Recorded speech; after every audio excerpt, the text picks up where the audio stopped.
പൂരപ്രേമികൾക്ക് കാഴ്ച വിസ്മയം സമ്മാനിച്ച് തൃപ്പൂറ്റ താലപ്പൊലി ആഘോഷിച്ചു. രാവിലെ 4 മണിക്ക് നിർമ്മാല്യ ദർശനത്തോടെയാണ് ചടങ്ങുകൾക്ക് തുടക്കമായത്. ഇണക്കാളകൾ, ഗജവീരന്മാർ, പഞ്ചവാദ്യം, വാദ്യമേളങ്ങൾ എന്നിവ കാഴ്ച വിരുന്നൊരുക്കി.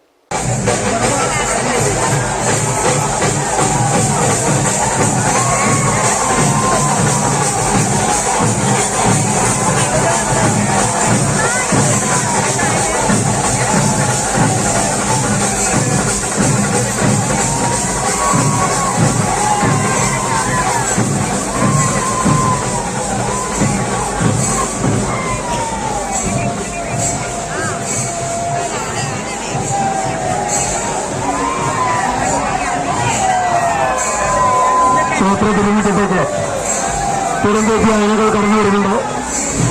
ദയവായി വഴിമാറി കൊടുക്കുക. രാവിലെ 4 മണിക്ക് നിർമ്മാല്യ ദർശനത്തോടെയാണ് ചടങ്ങുകൾക്ക് തുടക്കമായത്.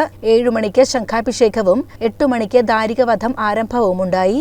വൈകിട്ട് 5 മണിക്ക് വിവിധ ദേശങ്ങളിൽ നിന്നുള്ള വേലകൾ ഇണക്കാളകളുടെയും ഗജവീരന്മാരുടെയും ഒപ്പം വാദ്യഘോഷത്തോടെ പാട്ടുകണ്ടത്തിൽ അണിനിരന്നു. പിന്നീട് മേൽമുറി, കീഴ്മുറി എന്നീ ക്രമത്തിൽ ഇണക്കാളകൾ ക്ഷേത്ര പ്രദക്ഷിണം നടത്തി.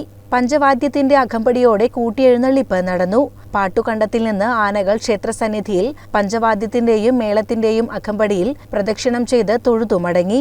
7 മണിക്ക് ഡ്രൈവേഴ്സ് കുളപ്പുള്ളി സമർപ്പിക്കുന്ന ബീഡ്സ് ഓഫ് തൃശൂരിന്റെ ഗാനമേളയും ഉണ്ടായി. പകൽപൂരം സമാപിച്ചതോടെ നാദസ്വരം, മുല്ലയ്ക്കൽ പാട്ട്, കളംപൂജയും നടന്നു. തുടർന്ന് കുളപ്പുള്ളി ആകാശ് കൃഷ്ണന്റെ തായമ്പകയും അരങ്ങേറി. തിങ്കളാഴ്ച 3:30 വെളിച്ചപ്പാട് നൃത്തവും തുടർന്ന് കളംമായ്ക്കൽ ചടങ്ങുകളും നടന്നു. 4:30 പാട്ടുകണ്ടത്തിൽ നിന്ന് താലം കൊളുത്തി ക്ഷേത്രത്തിലേക്ക് തിരിച്ചെഴുന്നള്ളിപ്പ് നടന്നത്.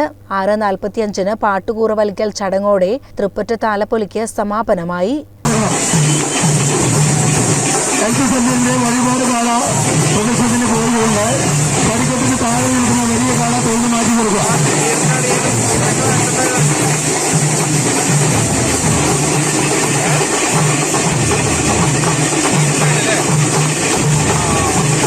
CCN ഒറ്റപ്പാലം.